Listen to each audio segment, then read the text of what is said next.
You're expecting brains out of me, D? I've been on a dead run for 4 days. Okay, our remarks from the beginning of the advisory group meeting. Good evening and thank you for participating in our remote regular monthly meeting of the Parks Advisory Board. We do our best to facilitate a smooth meeting with public participation and ask that everyone be patient as we navigate the electronic platform. We have two formats for participation, the Zoom web application as well as teleconference. Before we begin, I want to review some guidelines and general instructions for the meeting.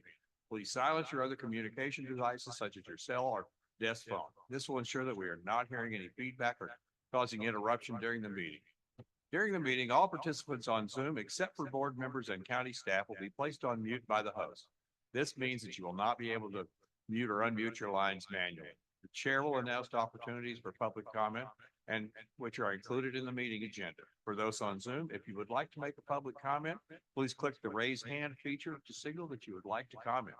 The sound will be unmuted and the internet participant should announce their first and last name before speaking. Participant will be called upon to speak at the appropriate time. For those calling in using the phone line only, if you would like to make public comment, please dial *9 on your keypad to signal that you would like to comment. The last 4 digits of the call-in number will be announced, and call-in participants should announce their first and last name before speaking. The participants will be called upon to speak at the appropriate time. Please note, if you hang up or leave the Zoom, you can hang up or leave the Zoom meeting at any time. So, there's that. Move on into our agenda. First part of our agenda is our welcome and introduction. So welcome everybody. It's nice to see live faces around me. I hate the Brady Bunch. So introductions. Let's start with board members. I'll introduce myself first. I am Larry Walker from the South Kitsap region. I am the advisory board chair, which I think means that I got to the meeting late. So. My name is Dawn Doctor, and I'm from South Kitsap. Linda Berry Murray, North Kitsap. Lisa? Hi, I'm Lisa Hurt, North Kitsap. And staff?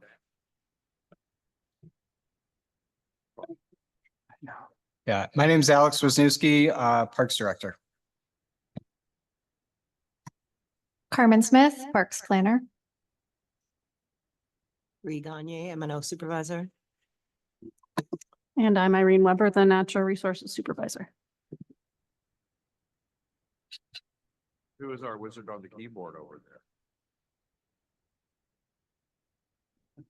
there? The brilliant person behind the screen is D Tuttle.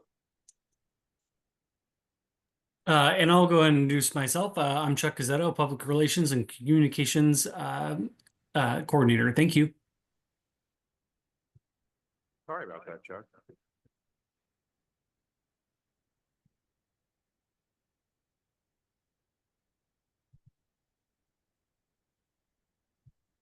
Is this better?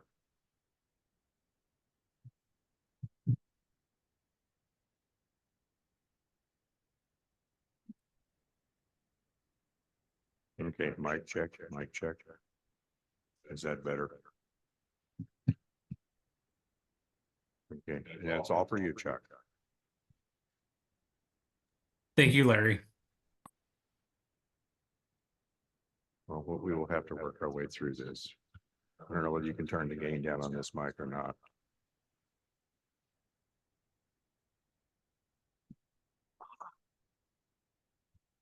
And we have a member arriving. Yeah. Announce yourself, John. Hello. Okay, John Pearson, Central Kitsap Area Council Member. I have no idea. Next item on our agenda is adoption of the November 20th, 2024 meeting minutes. Has everybody had a chance to review those? Does anybody have any amendments, corrections, deletions?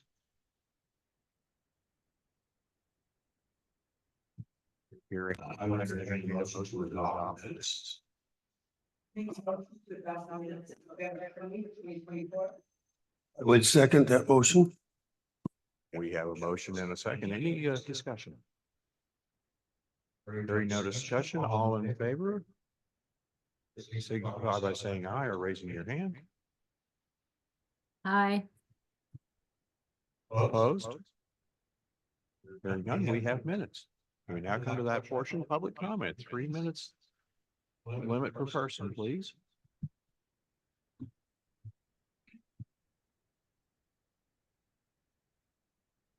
Oh, good evening.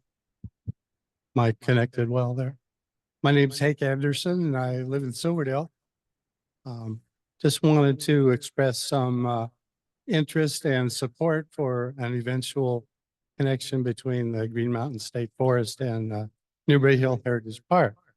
I understand that there have been discussions between the two responsible entities and some pre-planning may have been done.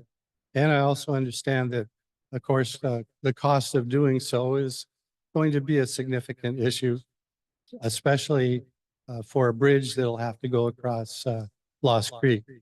I would like to learn a little bit more from you at some point as to what you think timelines might be for such a thing, and whether there's other issues that have cropped up that might make it harder to make such a connection. But overall, it seems to me that this would be a good enhancement for both those major properties and for people and recreation activities, especially those that are involving less motorized things. I really support non-motorized recreation to the extent possible.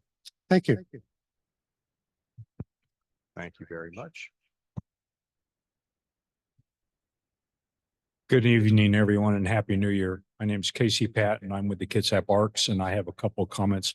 First of all, I attended, or our club attended the Veterans Day celebration at the pavilion.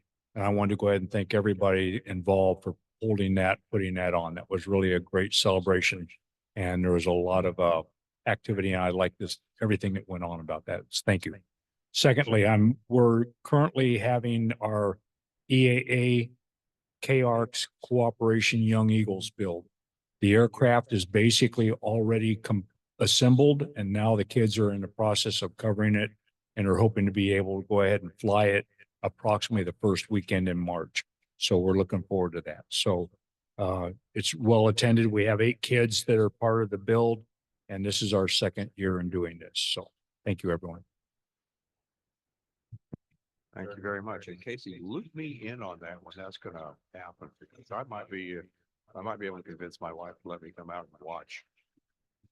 We can do that. We can do that. The cottage is free of charge. Better video it. All right, I'm Sam Huff. I'm here to represent the West Sound Disc Golf Association and give our annual year in review for the Kitsap Fairgrounds Disc Golf Park. With that, West Sound Disc Golf Association is a disc golf advocate, volunteer stewardship group at the Kitsap Fairgrounds Disc Golf Park, Bremerton here. We are a 501c organization, and our goal is to foster a strong community of disc golfers in the West Sound region and promote disc golf as environmentally, socially, and physically beneficial sport. So with that, 24, the West Sound Disc Golf Association volunteered more than 300 hours to maintain the disc golf area at Kitsap Fairgrounds Disc Golf Park. Area focus general trail brushing, storm debris cleanup, repairing, replacing disc golf equipment, updating wayfinding signs, trash collection. During the 17 years existence of this disc golf course here, we've fundraised over $15,000 for materials and equipment in the park, and continue doing that in the future, including additional tee sign removal, replacement, and basket replacements in the future. Our 3 primary agenda items for this year, for 25, is to develop a plan to mitigate areas of the park that have been impacted by disc golf, such as areas of soil compaction and trail erosion. Continue to collaborate with Kitsap County Parks, future needs of the disc golf park and general disc golf area improvements. And continue to update the T signs, trail maps, and overview of the disc golf area. Some fun facts for you guys. So UDisc application is what most of the disc golfers use now to collect data well, we use it to collect data. Disc golfers using it to track their rounds for scorekeeping and also find out what courses there are in the area to play. This course is all over now. Of course, we need more in Kitsap County, but with that, so fun fact, so Kitsap Fairgrounds Disc Golf Park had 33,000 rounds of golf played last year, which is a 35% increase from 2023. And with that, so if you guys like taking your steps, so that's approximately 150 million steps taken at the park here.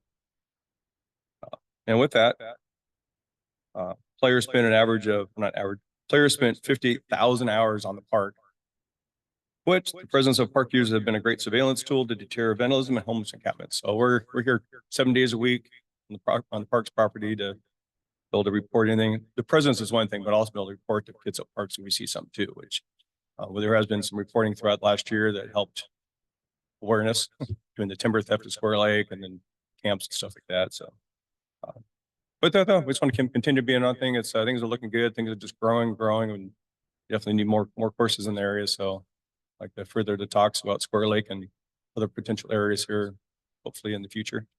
So, thanks a lot. Thank you very much. Dee, do we have anybody waiting online? We do not have anybody online. Okay, so moving on along, special presentations and reports. Oh, Dawn. I wanted to just say thank you to Casey and Sam because I'm out at Square Lake as a steward, and both of their presence, not only with the vandalism and things you've mentioned, but they all take care of their little nook of the park, which is really hard, you know, as keeping personnel out there, keeping it up, and they do a wonderful job, and they've been really instrumental into our steward group and the community out there. So thank you both. And I really appreciate that you come to the meetings and give us updates to help us understand what's going on out there and the number of people that you really are helping, and especially the children in the community, helping them to realize that our park spaces are someplace to use and to appreciate.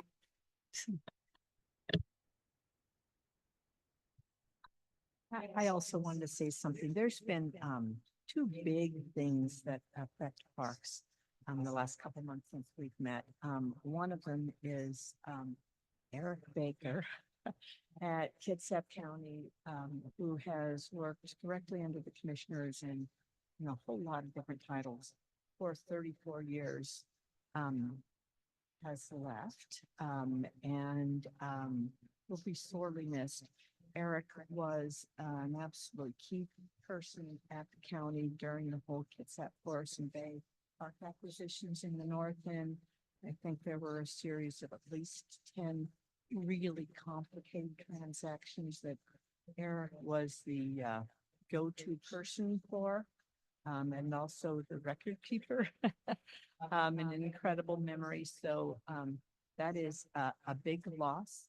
The other thing that happened, just got announced last week, is the final transaction of part of the Kitsap Forest and Bay Conservation Project. So when that project began back in 2008, it was envisioned as Fort Gamble Block, the North Kitsap Heritage Park Extension, and an area in between that everybody referred to as the Divide.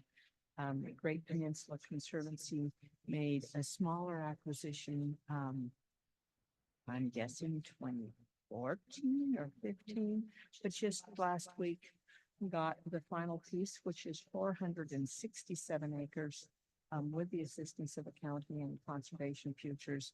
So that really is the final piece of a huge vision and what is it, 14-year effort. So really worth celebrating.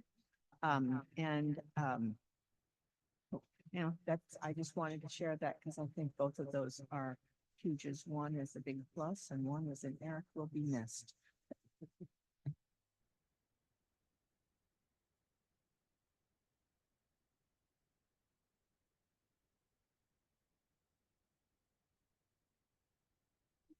Does this work better for you?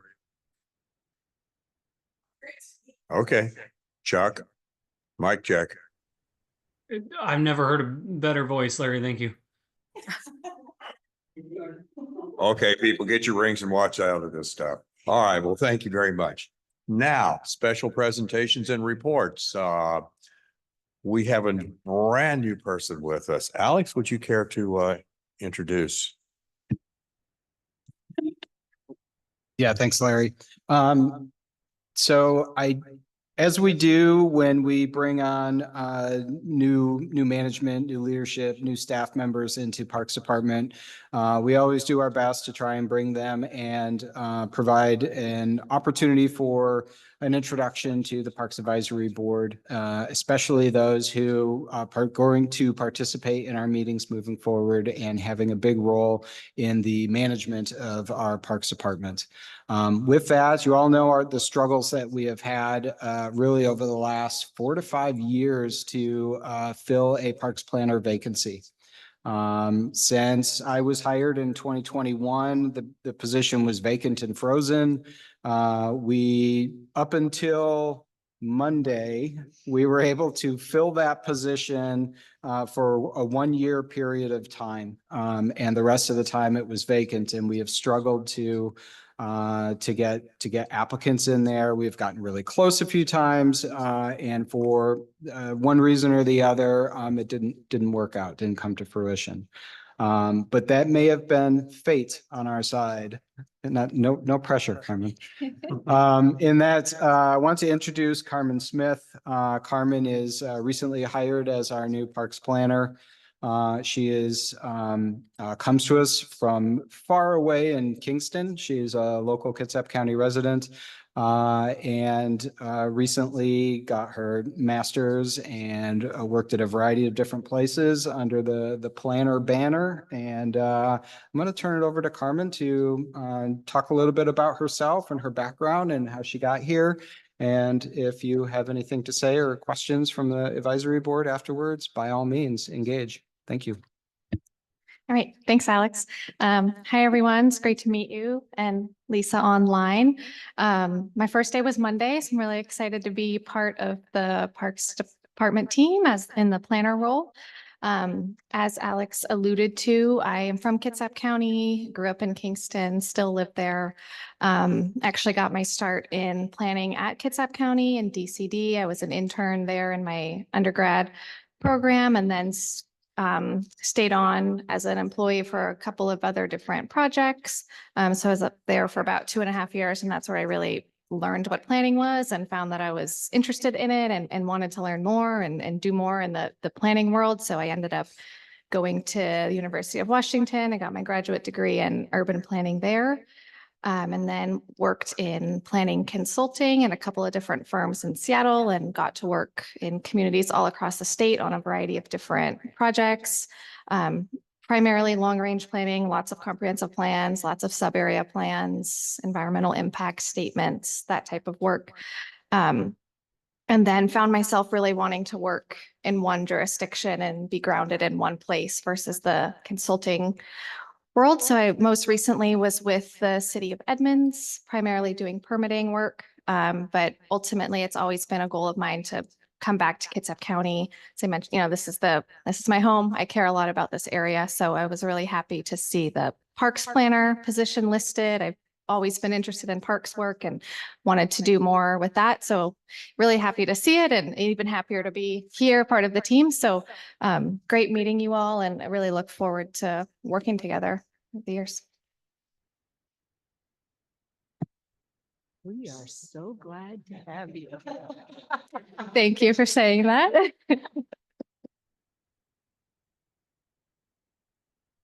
Does anybody have any questions for Carmen? Comments? Oh, you're getting off light. We'll give it more than 2 days before we grill. All right. Thank you very much. So the next thing on our agenda is looking at our work plan, which kind of came out. Alex finally got it out to us a little bit behind the curve here. So did everybody has at least a hard copy of it? So have you had a chance to review it? No. Okay, we will let me tell you what we will do. We will recess this meeting for 5 minutes so you can peruse it. And then we will come back out of recess. Is everybody amenable to that? Okay.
No.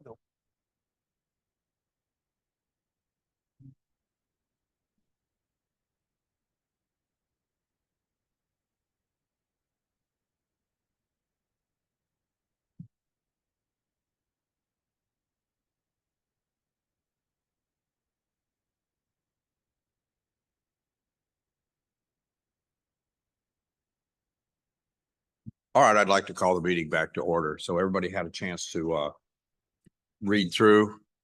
So first things first, Alex, would you do us the honor of going through this thing, bullying it out, and telling us where we're at? Happily. So we have, this is what we're looking at here is the work plan from 2024 that the Parks Advisory Board approved in January of 2024. So every year we do an update on the work plan for all of the advisory boards that are involved with all the Kitsap County departments. This isn't just Parks Advisory Board, but this is the moment when everyone's reviewing and updating their work plans.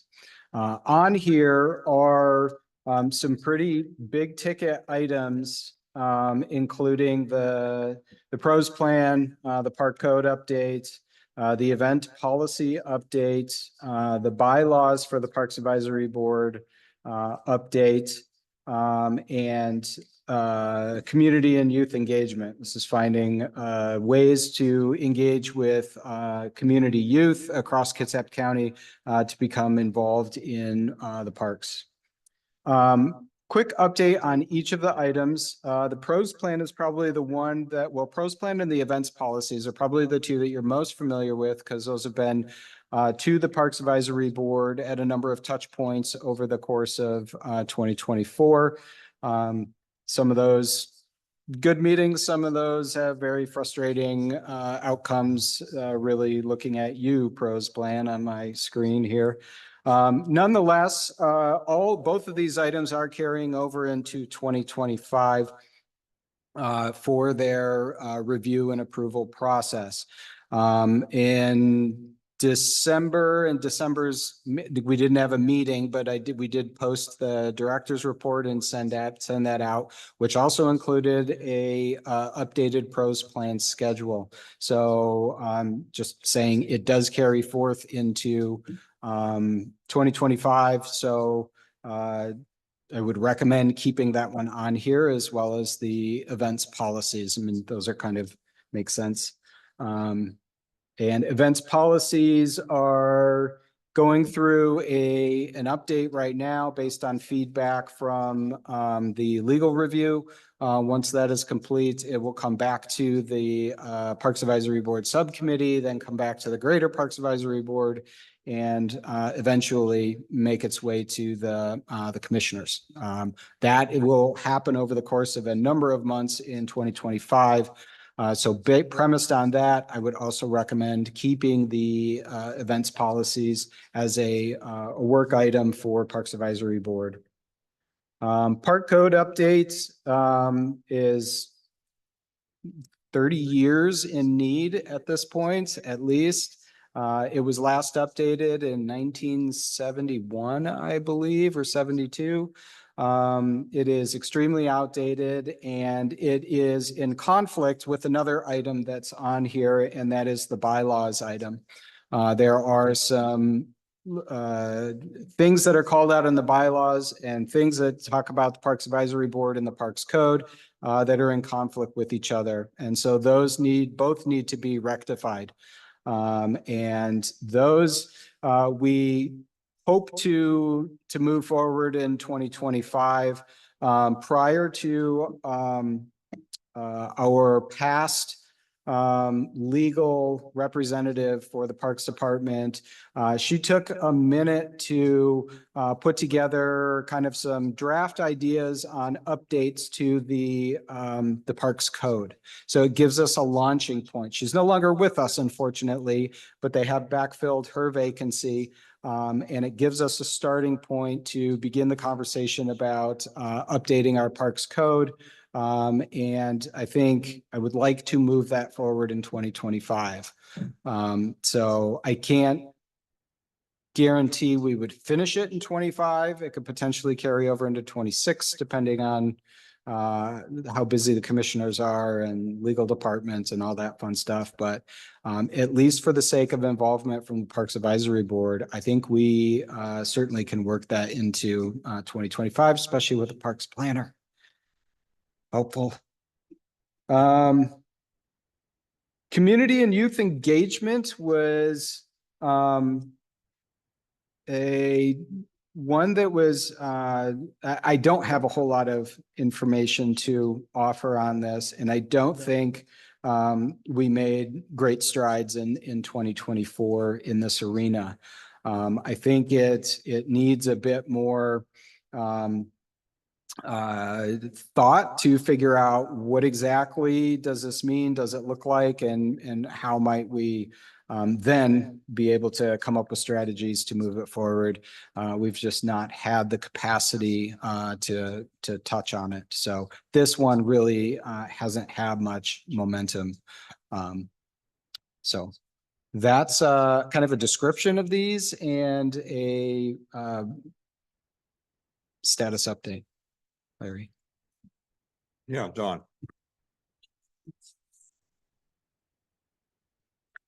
All right, I just had a question about the, is the forest management policy that we were working on, is that something that would be on here?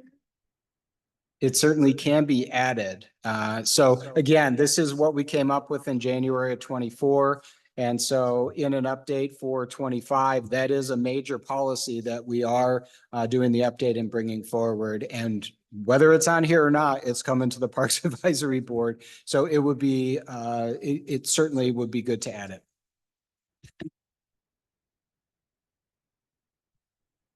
Alex, I was pulling up the director's report from December because I couldn't remember the timing that was discussed in the pros plan.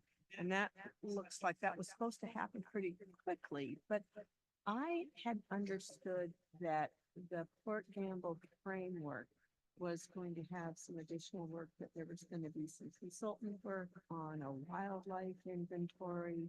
Where is the timing on that, and how does that and the completion of the framework tie into the overall process?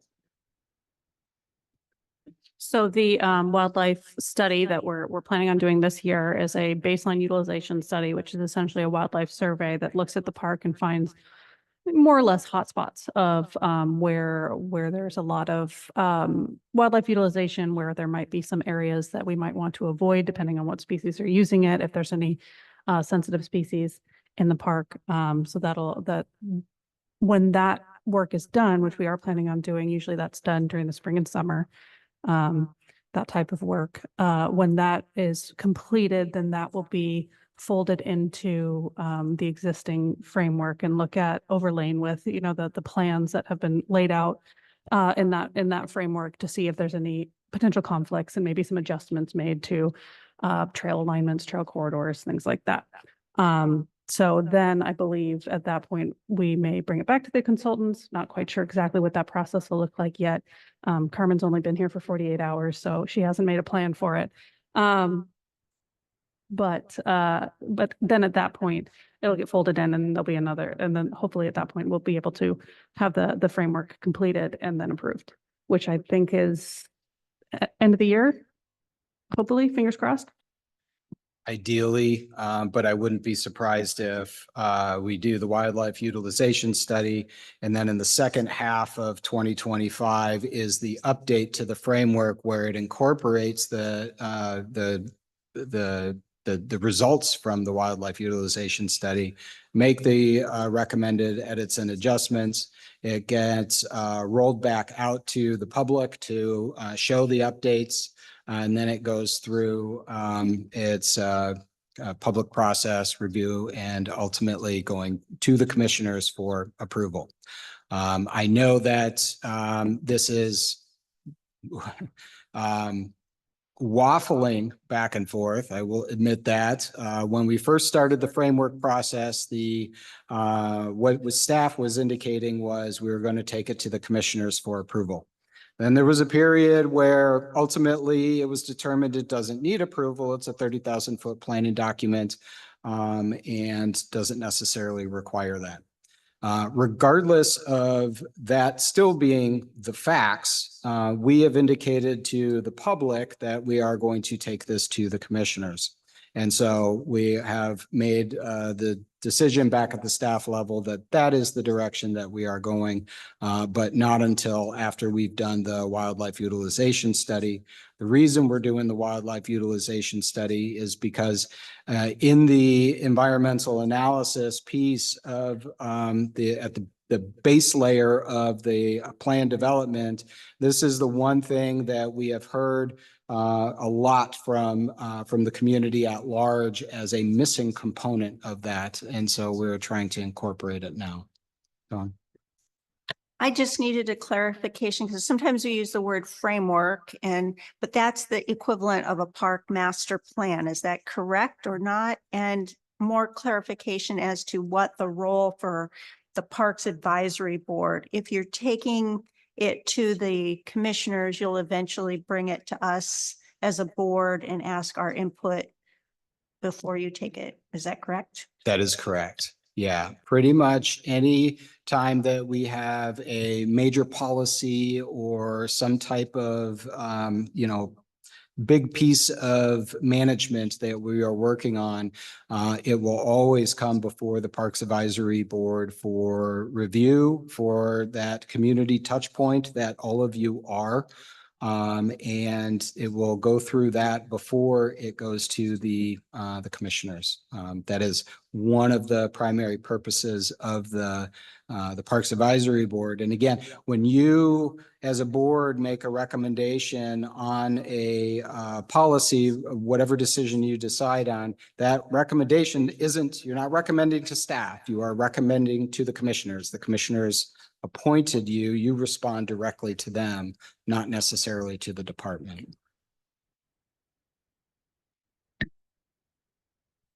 So Alex, I had understood that initially the Fort Campbell Master Plan framework was going to wait to be tied into the adoption process for the PROS plan, and then that would be part of the comprehensive plan. And then at the end of last year, for timing reasons, the comprehensive plan went through. The PROS plan now sounds like it may precede the framework. Maybe I have to, that's my question. No, you're correct. The PROS plan will get approved before we're bringing the framework forward for approval. So they are going to be managed separately. And the framework was included in the EIS for the comp plan. So it has gone through that level of evaluation. But we're going to bring it forward separately for approval separate from the PROS plan. But it will happen afterwards, just the timing of things. So that framework probably needs to go on the work plan. Yes, that would be Okay, a it would good be an item to put on here. adjunct to, Yeah. not an integral part of PROS plan. Correct. It would be Okay. separate from the PROS plan. I'm looking for small words. Yeah. Okay, so, yes, Dawn. Oh, thank you. So you said that our recommendations go to the commissioners, but I also want to thank you for giving us the chance to give feedback on the policies and things that we have done, because we want you to succeed. And I think as a board, we have the touch out there with the community. So I appreciate that. And that brings me in for a second item that I was wondering if you're including on the list is you're doing an overhaul to the stewardship and the volunteer program. Is that something that would be listed on here as something that the board could give input to? So that is related to the maintenance evaluation study that we currently have going with Akramoff LLC. We will be engaging volunteers because the volunteers are out in the field doing a lot of maintenance work in the parks. And so we want to get some feedback from them to help populate good information and data so we can, the consultant can make good recommendations towards us. And the result of that will be shared with the Parks Advisory Board for sure. The intent of this study is really about how the Parks Department is structured and operating its maintenance activities. So whether that is our M&O team maintaining this building, our pavilion across the street, how we manage our event facilities, our ball fields, how we distribute staff across the county. Currently, we operate in 3 different crews. How we manage our trail networks, and how we utilize volunteerism to help supplement the lack of staffing that we have to do a lot of the field work that we rely on volunteerism for. So it's more about our operations that will certainly be shared with the Parks Advisory Board. But I feel like there's a little bit of a disconnect between kind of the intended purpose of the Parks Advisory Board to the purpose of this study. The study is kind of about internal operations and function, and the advisory board is very advisory in nature to the commissioners about bigger policy and stuff like that. So yes, but a lighter touch on that versus I see less of I know that some of you are also volunteers, and so there is some crossover there. So it's a little bit weird, but if you only put on your Parks Advisory Board hat, there's, less of an influence on how the department is structured and how we function, as opposed to the policies and the management practices that we push out that have an impact on the public. If that makes sense. A little bit yes and no, because some of them would be policies on how you deal with volunteers, for example. But the structuring of the program, yes, that's totally different. But I think the volunteer program is very much a community back and forth.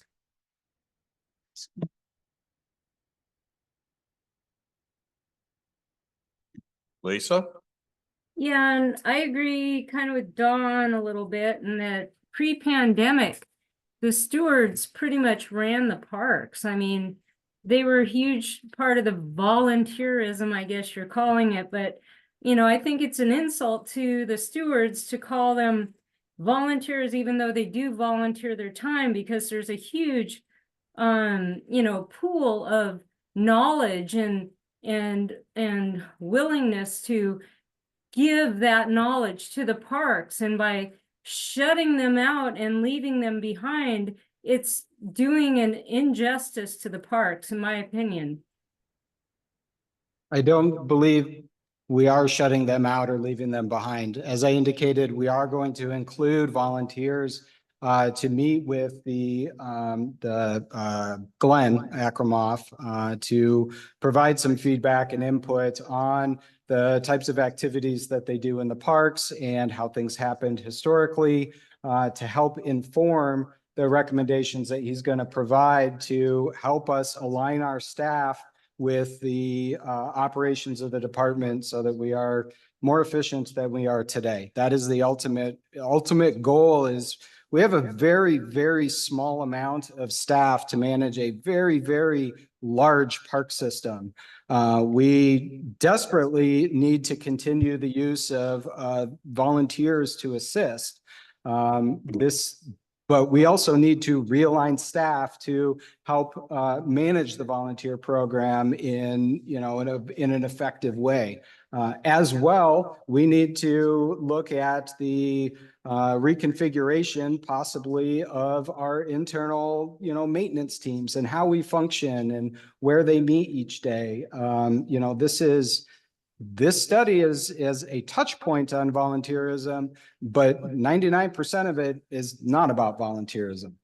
And hence lies the rub right there, is by calling stewards volunteers, you're shutting them out. I mean, you're basically calling them a volunteer, which, yes, again, they're volunteers, but the parks do not have enough employees to run the amount of land and properties that we've acquired. So hence, why not use these people? You know, it's free. I mean, these people are educated, trained, intelligent individuals that you know, it's like a kick in the teeth to just call them a volunteer, like a you know, an 18-year-old coming out with a pair of snippers to go, you know, or a shovel to go dig some holes. I mean, these are PhDs and whatnot, you know, professors and such. You know, they're trained people that we can utilize, you know, and they're offering their time and expertise. I don't understand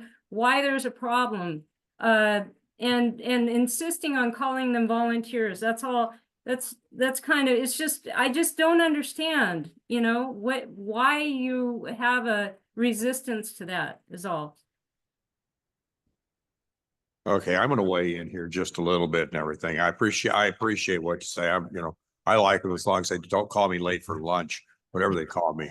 My recommendation at this point would be to add a bullet point in under the community and youth engagement.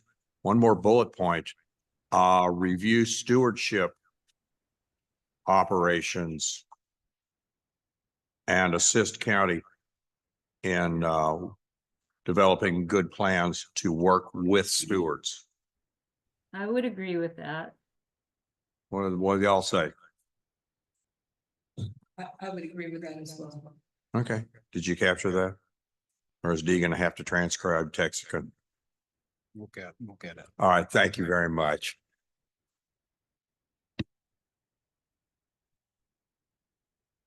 I'd like to say a couple of things. One, I just want to mention, when I first started getting involved, I remember when I was a new city council member, actually, Kitsap County presenting back in 2008 on the import of their volunteers for being able to run the parks. And I know and totally sympathize with the amount of how stretched everybody is. And I think that's extremely valid and how it all works. But it has been a key part, the volunteers, whatever you call them, and I don't care what I'm called when I'm working on a project. I just want to help. But I think it's been a long running need for the county because there's never been enough money to fully fund parks. And of course, people get pretty vested, and sometimes that can also, that can be two sides to it.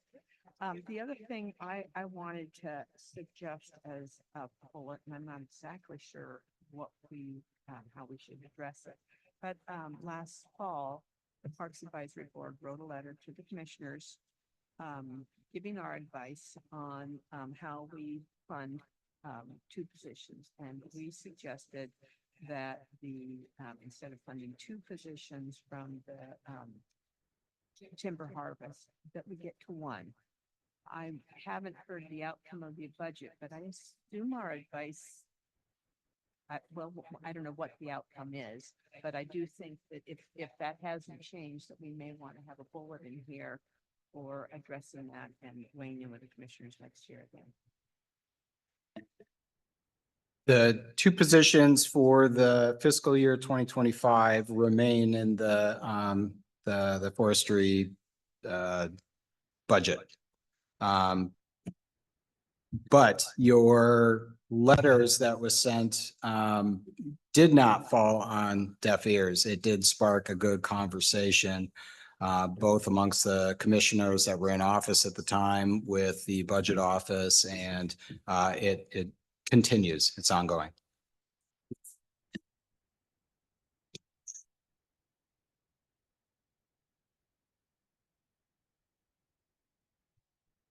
So my suggestion is that maybe we have, I know that we have a budgeting committee anyways, but I do think that we want to track and be ready with timely input again during next year's budget season and have another discussion.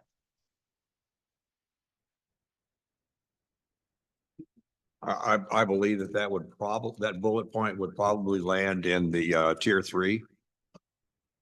Because basically we're just kind of nagging the commissioners periodically.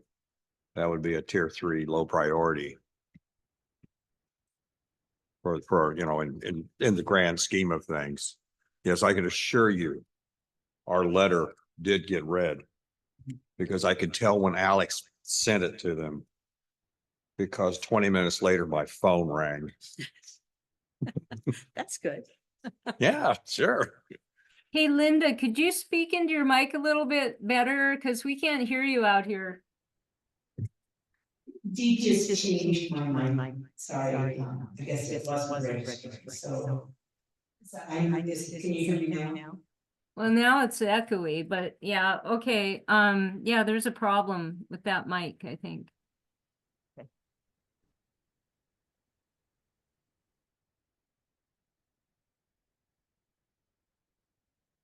Okay, any other high level conversation about the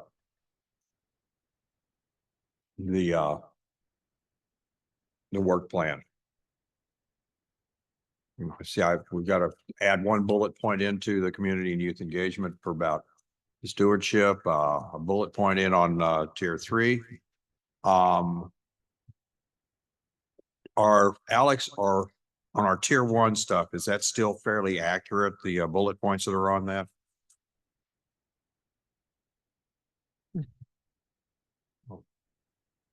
Hang on here. I'll bring it up. I'll bring it up. You don't, you can stay on eBay. Yes, those would still be.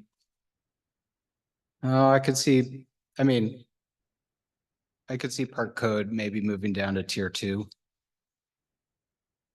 Only because we've got pros plan, parks, events policies, forestry policy, all kind of already moving forward. They got legs. Those would definitely be high priority. So yeah, I forgot forestry. Yeah, put Yeah. forestry in as a tier 1, move park code down to tier 2. Yeah. What do y'all think? Got a thumbs up on it? Dawn? Well, I think the park code is really a high priority. So, I mean, I don't know that I agree with moving it down to a lower priority. I mean, we've got it moving. We have to keep it moving. And I think I would rather get that moving than start on something else. If we have to divide you, I'd rather get you going and get something accomplished. And I know they're kind of under different places, but I don't know what you feel if it's one's a higher priority.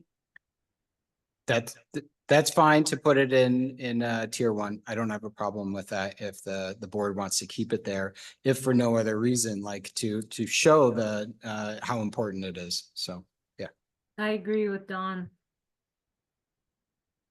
At least get the subcommittee working on it.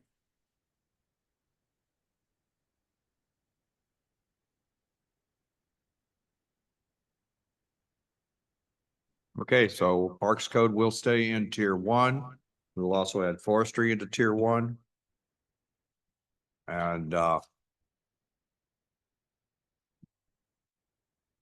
think we're gonna have, budget issues and funding. Positions from Free Harbor.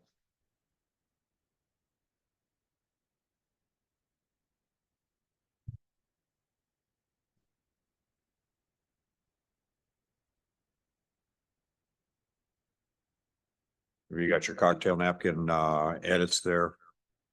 I No. do. Plus, we're recording it, so Okay, we'll so, go back and capture it all. okay, Yeah. if you could review for everybody, just to make sure that we try to stay on the same page for the next 4 minutes.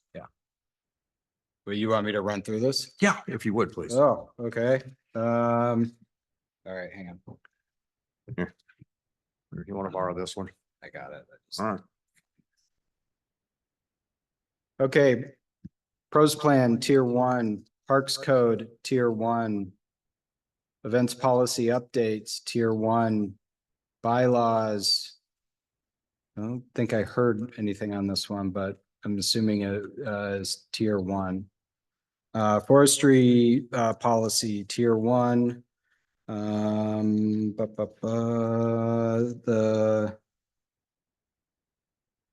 staffing / budget item. I didn't hear a tier on that one. Tier 3? I would say tier 3 is the best fit for that one. I wouldn't think it would. Personally, I would read it too, but it may just be another letter. I don't think it would take a lot of discussion or time or staff time, so I'd prefer it in here too, just to weigh in because having to harvest the trees to pay our staff seems challenge.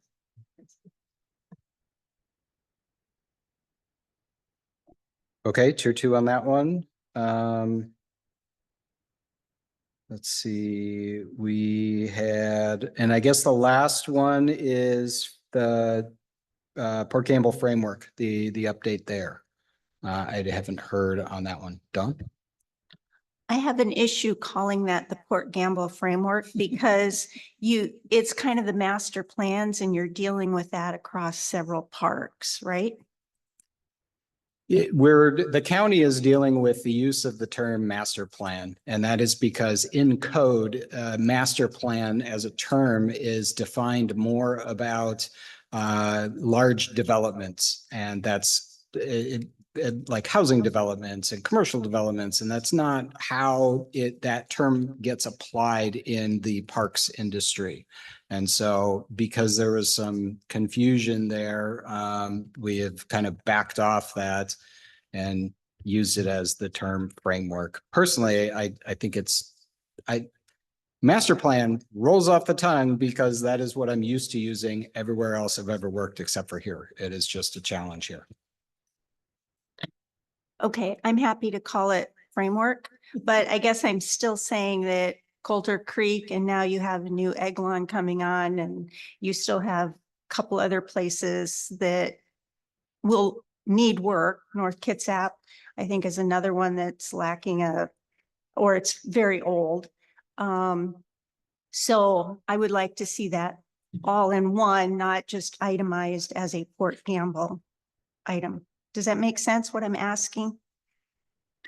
Are you looking for more umbrella type language for? Yes. Framework, multiple property framework. Yes, because if you start saying it's just for Port Gamble, then you need to add one for Coulter Creek. You know, that's what I'm just saying. So the pros plan is the umbrella. And then when you get down lower, you have your individual park plans. And that's where like the plan that was developed for Port Gamble encompasses just that park. But there are components of that will apply across the park system. The landscape classification system that is in that and has also been used in other parks is an application, management application that will end up across the park system. The trail classification system is another one that will also end up to create continuity, but each park is kind of unique in its own individualism based on its environment and everything that's there. So they kind of need that, but maybe I'm missing the coming together of what you're talking about. Go ahead. Well, I'm still back to because Coulter Creek is going to have a huge, all of those things you just talked about, the assessments and things like that.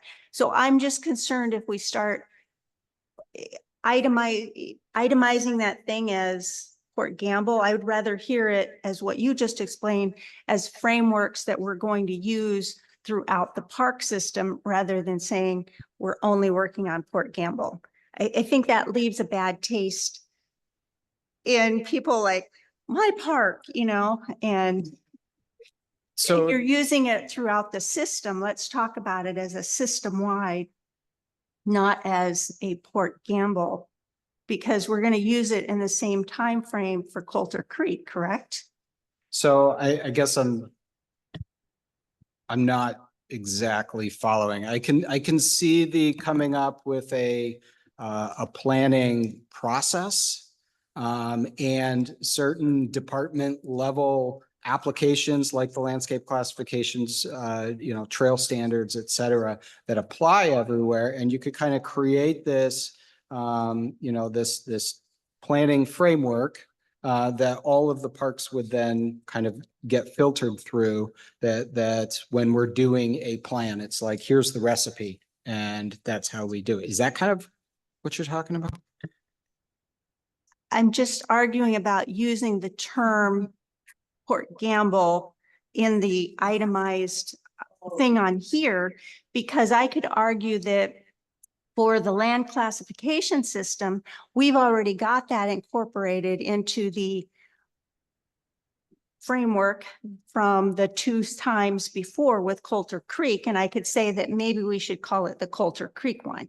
And I'm not saying that. I'm saying that we call it a framework that we'll use throughout the system rather than saying it's a framework solely for. Is that? I think I got it. Okay. I think my brain's working. And what I'm understanding is the task item on here would be work associated with park frameworks. And then within that, there would kind of be, Port Gamble would be one of those. Coulter Creek would be one of those. Okay, brain is working now, so.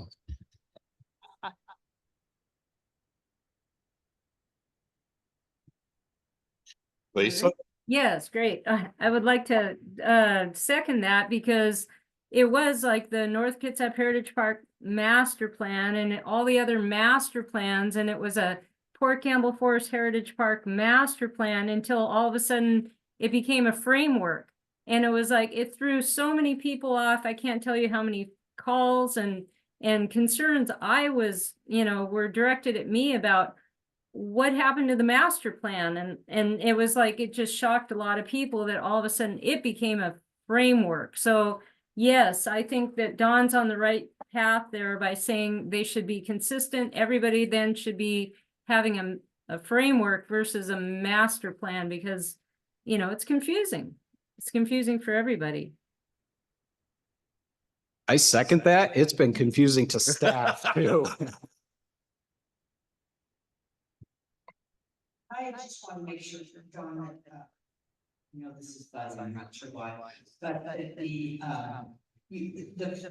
Port Gamble document is a document very specific to the lands that are, Right. because it's not just that there's some policies in it that are.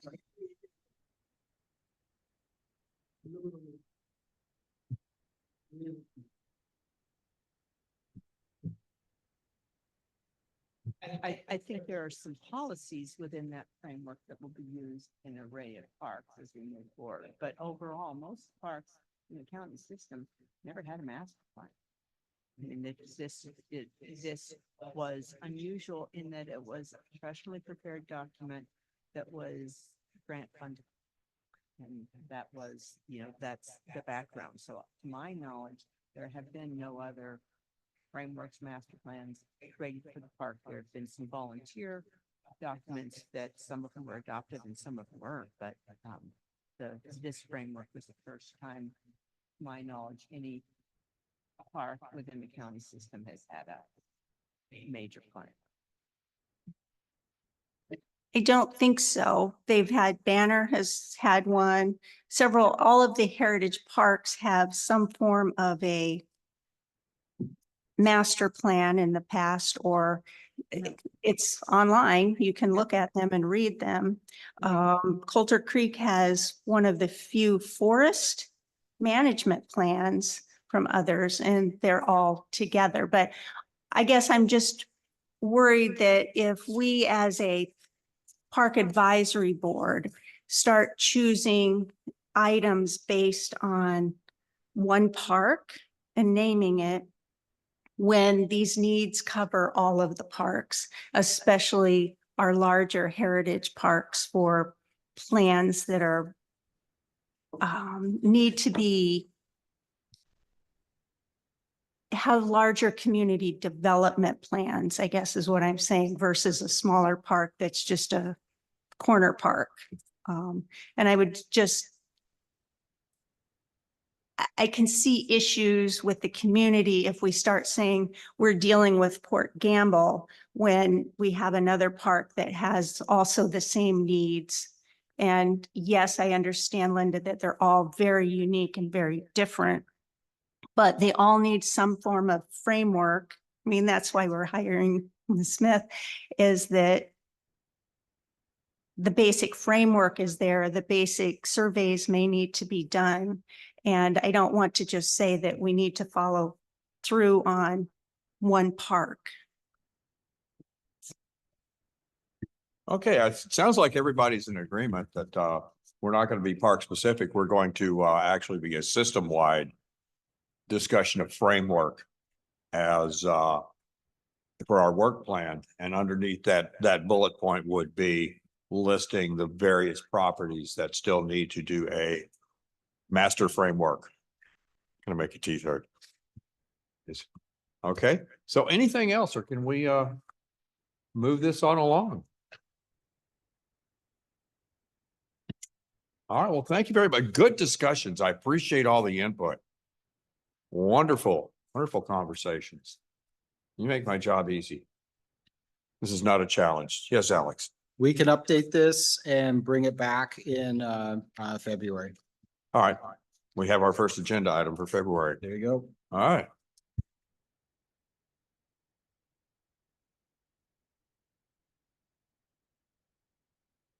And we talked about bringing it to subcommittees and stuff. Our next thing is subcommittee assignments. And we have the list of the subcommittees down here somewhere. We scroll. Finance and budget, capital projects and parks, community outreach and visitor services, planning and property. Those are our big ones right there. Do these subcommittees still seem to work for everybody? There are two that are need to remain in place because they're called out in the bylaws. That is the finance and budget and the capital projects and parks. But the other two we've got on there as ad hoc. We can certainly change, manipulate, modify, based on what you all want to do. Well, I'm thinking that seeing as how we're we put fees and stuff as a tier 1, that would probably keep the community outreach and visitor services subcommittee on track. And my own personal opinion is the planning and property serves is really valid use. And it's, our chance to help Alex help the commissioners figure out what to do with half a gazillion acres that we've got. What say the rest of y'all? I'm not going to railroad this thing. I agree. Did you get that recorded? Linda agreed with me. I agreed. Lisa. Lisa, this is 2 meetings in a row. Thank you. Okay, so now, who would like to be on what subcommittee? Or shall we make that decision next month? Your call, just one quick update might help you decide. Of the 2 vacancies, the north vacancy from Grady Martin has will be officially filled as of January 27th. That's when the commissioners do the vote to approve the nomination. The South vacancy has not yet been filled or decided, and I don't have a timeline on that one. With a brand new commissioner in the South End, it may take a minute for that one to move forward. I'm just not sure. So by the February meeting, we will have 8 commissioners and we'll have that north one filled. All right, well, let's go ahead. Well, leave our committees in place. And whatever committee you're on right now, we'll keep you on those committees till next month. And then it's when we can actually do our reorganization of that. Bringing on our new advisory board member. Making sure, of course, to overtax him greatly. Because that's what we do. So. All right. Moving along. Why don't I just let you run this meeting, Alex? Parks report. All right, I have a few items I want to touch on that aren't in the report, but are certainly important for us to recognize. And first and foremost are the departures we had of two of our members here on the board who decided not to continue as we flip the calendar year from 24 to 25. And that's Amy Smalley, who was a commission appointed Parks Advisory Board member from the South End, and Grady Martin from the North End of Kitsap. The commissioners sent over certificates you can't see this, it's way too tiny, but sent over certificates of appreciation for both Grady and Amy. And I invited them to be presented these tonight, but they were unable to come. This says certificate of appreciation awarded to Grady Martin in recognition for your generous contribution of time and talents on the Parks Advisory Board. And then it is signed by all 3 of the commissioners, and the one for Amy Smalley is identical. So I want to provide some recognition to them. Secondly, I want to make mention of a new park acquisition, well, not new park, a new addition to an existing park that was approved this past Monday. And that is about an 11-acre parcel that was purchased with Conservation Futures funding at Island Lake Park. There was a parcel at Island Lake across the street north of where the park is at. It's an undeveloped parcel that really only it's wooded and forested and has a stormwater retention basin on it. And was in line for development for new housing. And Commissioner Rolfus saw this as an opportunity to add open space acreage to Island Lake Park. And the acquisition was official and approved this past Monday. So, yay. Yay. We are also anticipating the final transfer of the Eglon parcels at any moment. At least that's how it was described to me last week, but it has yet to happen. Prior to his departure, this is a project Eric Baker was working on, and he thought it might come through on this Monday, but it hasn't yet. So just FYI, it is coming. Let's see. In addition to that, and now going to the director's report and calling out a couple items on here. We are sitting in the eagle's nest. And we're not frigid and we're not boiling. We have a brand new HVAC system here that just got completed recently. They have like one punch list item left to do. But man, for a department that has not had a whole lot of successes on capital project front, and this is not a very exciting one, but man, it means a lot to staff and to our renters and the events that utilize this space on a regular basis. So we are excited to have a updated and modern HVAC system here.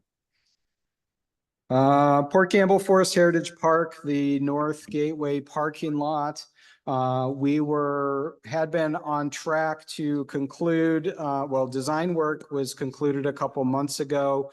We were into the permitting phase, which included the SEPA review for the project. And that then would trigger us into posting public bidding, getting into contracting, and then carrying out the construction project with a target of completing the project by midsummer, by mid-2025. We've run into a bit of a snag, and the SEPA determination has been appealed, and it will go to the hearing examiner at some point in the future. We have a meeting with the hearing examiner's office tomorrow to, this is not the meeting where all the arguments will be had. This is about just planning the logistics of when we're going to meet and what all of that looks like. So more to come on this. This is going to delay the project. I don't know exactly to what extent at this point. I should have more information for the February meeting. John?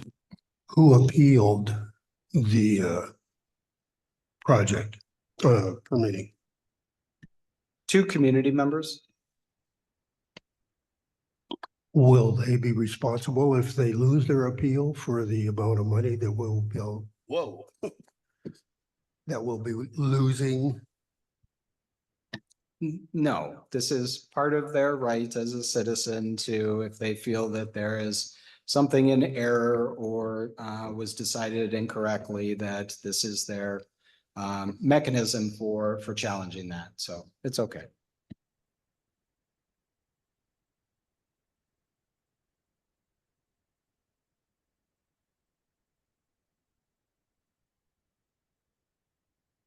Okay, moving on, included in your packet, and last year we had utilized the January meeting to provide a year in review on the events program, and taking a look back for the full year of 2024, all of our facility rentals and events that took place across our park system includes our smallish picnic shelter rentals, to our athletic field rentals, to our community buildings, to our large event facilities like we have at the Fairgrounds and Event Center here, the pavilion, et cetera. We included the report, but we are without the proper staff tonight to do a full presentation. But we still wanted to get you the information so you have that available. If you have questions from it, it's posted on our website, but please reach out and we'll be happy to direct the questions to the right folks. I would say overall, we had a highly successful year in 2024. We bested some of our 2023 rental numbers, or we're kind of on track with the normal cycle of facility and events that take place that we put on. So in our maintenance and operations program, want to provide recognition to the work that Bree does and our crews out in the field to maintain a wide swath of facilities. And this includes what you have in the report, storm damage cleanup. When trees come down and they fall on the built environments, we've got issues and we have to respond and manage this stuff. To the residential homes that we own and maintain that are on our parks properties that were there when the county acquired those, and we are responsible for those.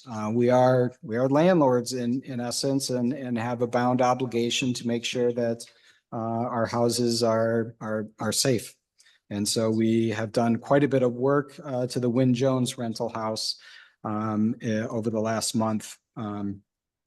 And that falls in line with septic repairs. These are not things that, you know, one normally thinks of when you think of park management. Typically think of your trails, your trees, your playgrounds, your picnic shelters, your beaches. But, you know, there's stuff underground too that requires a lot of attention. And we have, you know, a lot of septic systems that service our bathrooms, service the rental houses, service our facilities. And all of that requires a lot of attention, and we had a lot of backlogged maintenance that we are bringing up to current standards. And lastly, we also took a moment over the 2 weeks of the holiday season, Christmas and New Year's, those 2 weeks where we did not have a lot of events or activities happening, to bring our maintenance teams together, both maintenance that supports the events as well as maintenance that does the groundwork in our parks, to do some deep cleaning, a lot of work at the fairgrounds and in these facilities. Because during the year, they're so busy with helping manage the parks as well as the events, and these buildings are always busy. It is hard to get in there to do this work. So just a big hats off to our maintenance and operations crews from both events and maintenance. Moving on to natural resources program. We have some sad news to share. We recently lost 2 staff members, 2 of our coordinators, Sierra Cross and Victoria Leto, to other job career advancement opportunities. Victoria did not leave the county. She took a higher level position in public works, doing some environmental type work. And Sierra moved from our coordinator position to a natural resources volunteer manager position with Bainbridge Island Parks District. So staying in the field of parks, staying in the field of volunteer management, but moving into higher level position. So very sad for us to leave or lose 2 staff members who have been with us for a few years, but happy for them for the career advancement opportunities they're getting, to see their young careers move on.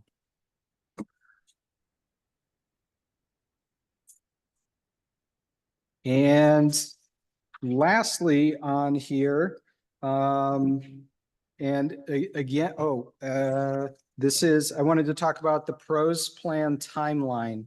I sent this out in December and again, rather late, but it's the same timeline that I sent out with this packet.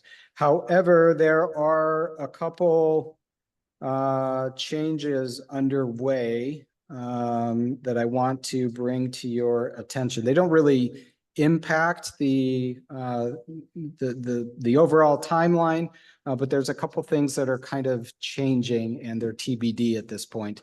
And those are I had identified on here on lines 2 and 3, the public meetings of presenting the pros plan to the Manchester Community Advisory Council and the Central Kitsap Community Council. We've gotten a little bit of change in direction from the commissioner's office, and it's not quite settled yet, but we might end up doing a standalone public meeting in South Kitsap, just as we are doing in North Kitsap, for the pros plan, instead of combining it with an existing advisory council meeting. But I think we're still on track for the Central Kitsap one to remain during that same meeting, but the date may have changed. So those are TBD at this point. They will still happen. We will still do a public presentation in North, South, and Central, but the South and Central are kind of in flux at the moment. And the last item on here, and this was an oversight by me, but brought to my attention by the person who provides oversight to the Planning Commission, that at the May 20th date that we will be presenting the pros to the Planning Commission, that there is also a 2-week public comment period that follows that. So again, it doesn't impact our timeline, but I did miss having it recognized on the timeline. So just, we will update the timeline, but I wanted to just draw your attention to a couple items that I missed. So, and with that, call it good on directors' reports, and happy to answer any questions or hear comments from you that you may have. Both, I would say, from this one and from the December one, since we didn't have a December meeting.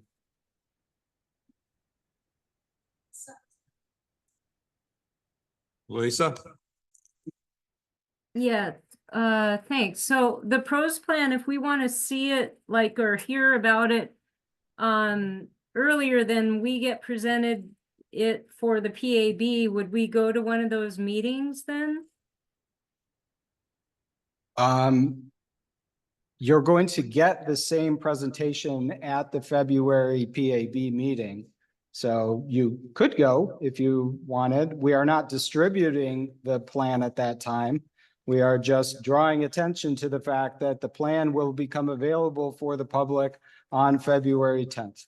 Okay, and that's about the same time we're gonna get it. When is our meeting? February what? Good question. Let me check it out. I think that's before our meeting, isn't it? It is. So Yeah. February 19th is the meeting. That's what I thought. So if we go to that, we get 9 extra days or something. Well, the plan will get distributed to you on the 10th. Oh, okay. Yeah, so you'll have the plan in hand, just the presentation to the Parks Advisory Board won't happen until the Parks Advisory Board meeting. All right. Okay, good. Thank you. Yep.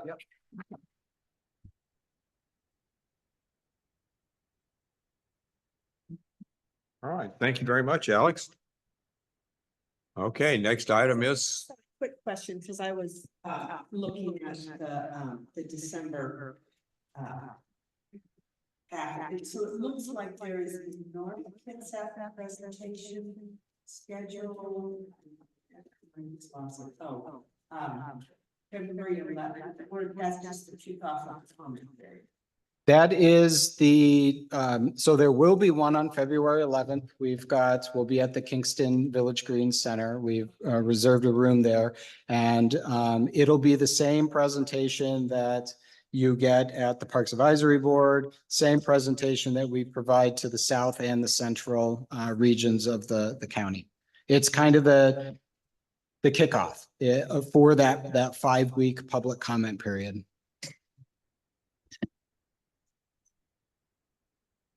well, do we have any subcommittee reports that I'm unaware of? We haven't had any meetings. Not having had any meetings, I doubt we do. So, all right, moving forward. District representatives, anybody have anything to bring up now? I do, remember exactly the date on, in December, the Fort Campbell Stewards and the Kids at Trails Association did the native plant demonstration project up in Fort Campbell, which was really great weather to the plants, because it just poured on us the whole time, so they were self-watering. But it was really meaningful to a lot of us who've been involved in this project for a long time, because I just wanted to share that the Divide acquisition that just happened was almost 6 times the cost per acre as those 2 large acquisitions that happened on the Gamble block that included the clear cut. And at the time, those of us who advocated for those clear cuts as a way to get as much land as possible for forever, it gave us a lot of heartburn, angst, sorrow.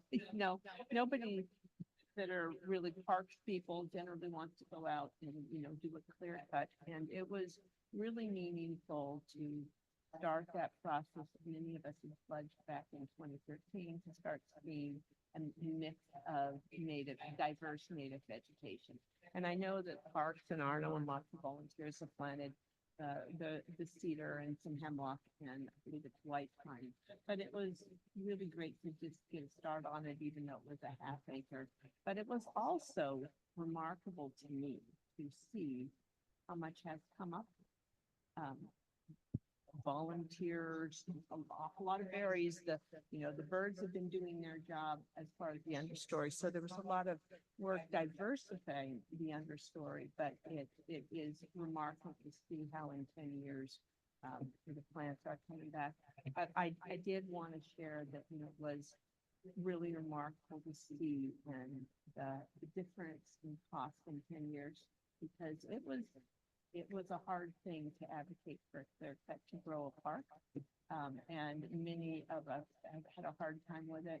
And to see this last acquisition of the divide be a purchase price of almost 6 times the cost, just reinforce the fact that we did the right thing, because we could have never afforded that huge park. This county just didn't have those resources. So that's all I have. All right, thank you very much. Yes, Dawn. I wanted to thank Linda for that comment, because I think a lot of times we forget as a community that a lot of people work really, really hard to get some of these acquisitions. And sometimes we have to make concessions that we may not want to do, but we have to make hard choices sometimes. And down the line, we sometimes forget these choices were made and what they resulted in, the positive impact, and we dwell on the negative impact. So thanks for reminding us about some of those.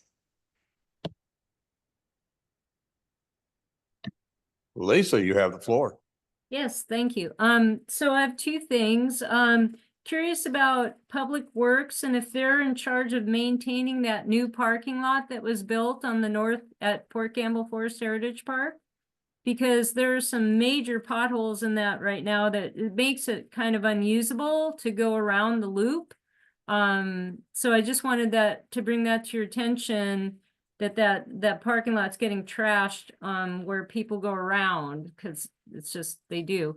And also I've noticed this is kind of like a thing that's been going on for several years now, that people have been leaving little plastic toys and such all over the park. I pick them up constantly. I've picked up like 5 pounds of plastic last year, and this year I've already got several pockets full of little toys, like little soldiers and little trinkets and such. And I think it all started with the painted rock phase, and I know EMBA, they put their skeletons in their chairs and their little EMBA shirts and all their decorations, but it looks really shoddy after a while when the rain happens, and it's just, and I was just curious if we could like post at the trailheads like a leave no trace sign, or pack it in, pack it out, just start enforcing that behavior, because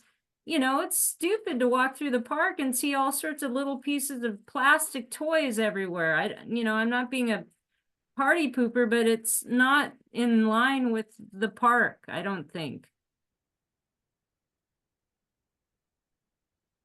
We are aware of the challenges and with the drainage issues at the Stottlemyre parking lot at the south end of the park, which I think is the one you're talking about. The north one's not built yet. Yeah. And yes, we are working with Public Works to address the drainage issues, and our maintenance crews will be addressing the potholes. So ongoing maintenance challenges with unpaved dirt parking lots in the environment that we live in. Thank you very much for helping out with trash collection in the parks. I really appreciate it. No signs or any kind of thing like that at the beginning? We have park rules signs at the trailhead entrances, and on those park rules signs, it does indicate that you need to, maintain your own garbage and clean up after yourself. So getting the message for people to implement behavior is step 2 and always the hardest one. I would say possibly something that we could look into is talking with our communications team about maybe pushing some social media education and outreach, leave no trace. Excellent. That'd be great. Anybody else? Anybody else? Okay, moving on along, public comment, 3 minutes. Any more public comments?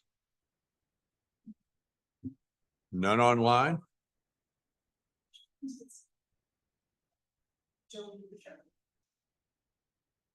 All right.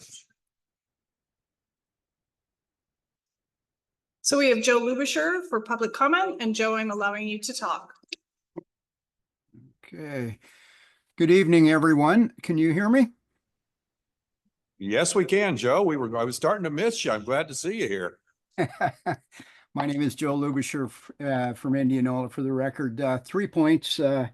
Number one, I fully support Linda's position and continued effort to get a proper source of funding for all the park staff.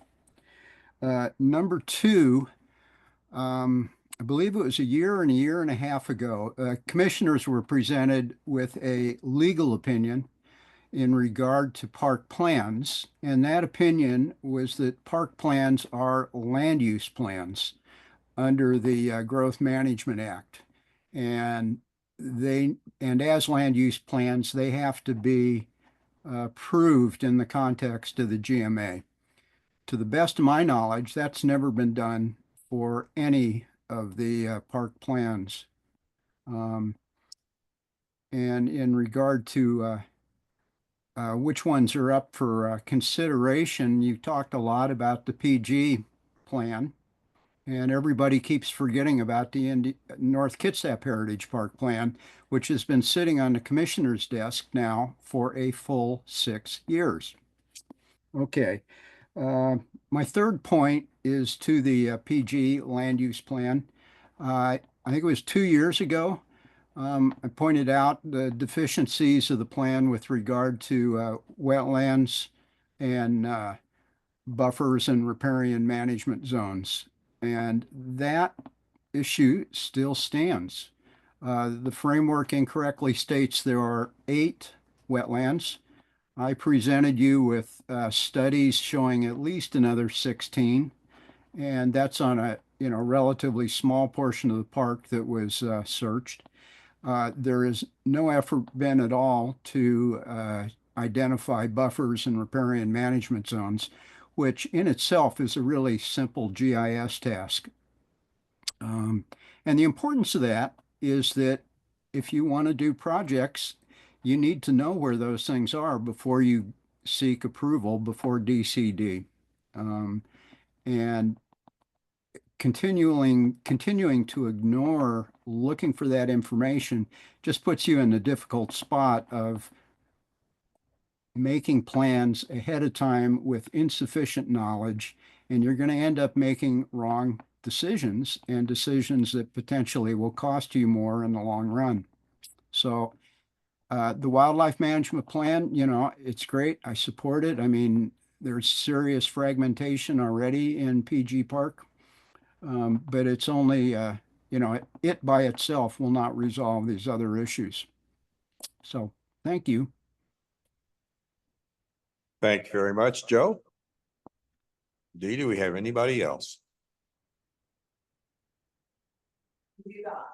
We do not. Okay, well, this will close our public comment section. I only see one more item on my agenda, and it's this thing called adjournment. I would entertain a motion to adjourn. I have a motion from John. Do I have a second? Second from Don. All in favor? Aye. We stand adjourned. Thank you very much for your time. Same time next month.